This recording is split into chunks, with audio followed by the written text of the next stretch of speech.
Ce matin, loin d'être ce que je viens de vous décrire, la sainteté s'offre à nous comme une alternative essentielle à une vie dominée par le péché. Elle se présente comme une vie de joie et non de privation.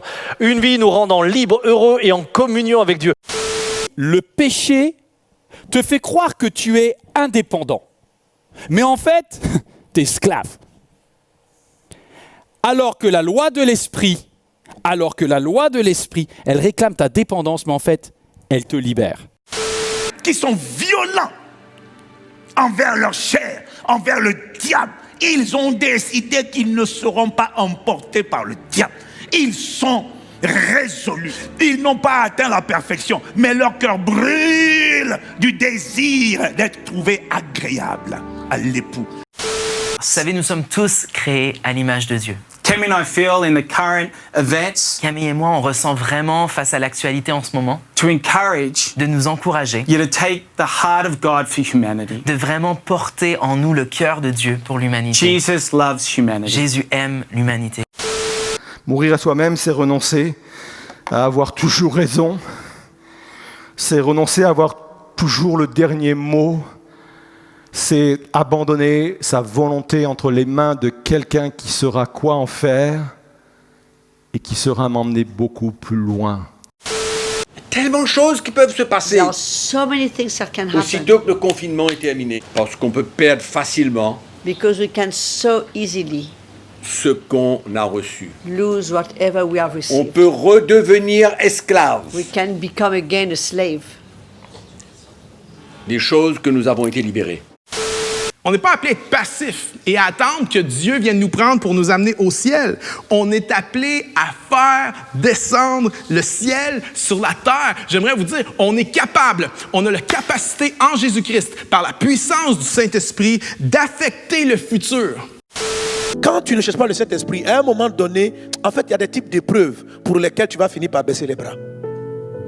C'est-à-dire même continuer de rêver, d'espérer, ça devient difficile. Mais le rôle du Saint-Esprit, c'est de te donner la vision.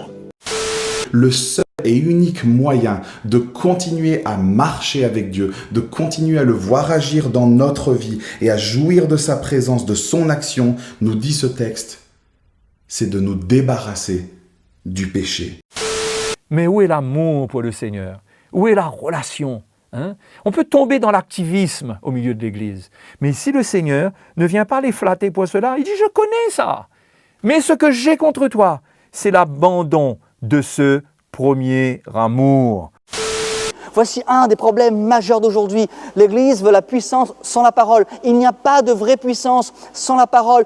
La Bible dit que l'Esprit de Dieu confirme la parole par des signes, miracles et prodiges. Et Dieu veut déverser sa présence comme jamais dans nos vies.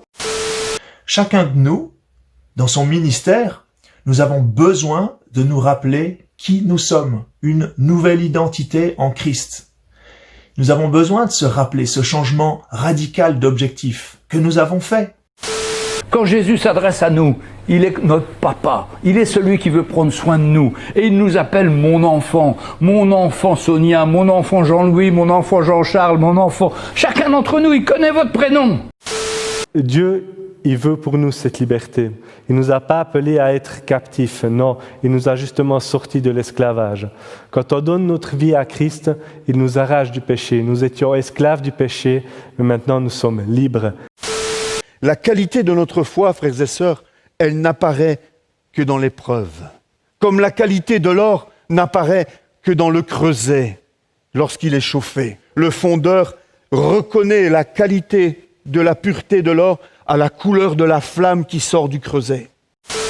Oui, je sais qu'il est le Dieu tout grand et puissant, mais aussi, il est le Dieu qui ne fait exception au favoritisme, aux discriminations envers personne. Et la question, c'est, et vous, et moi, en tant que chrétiens,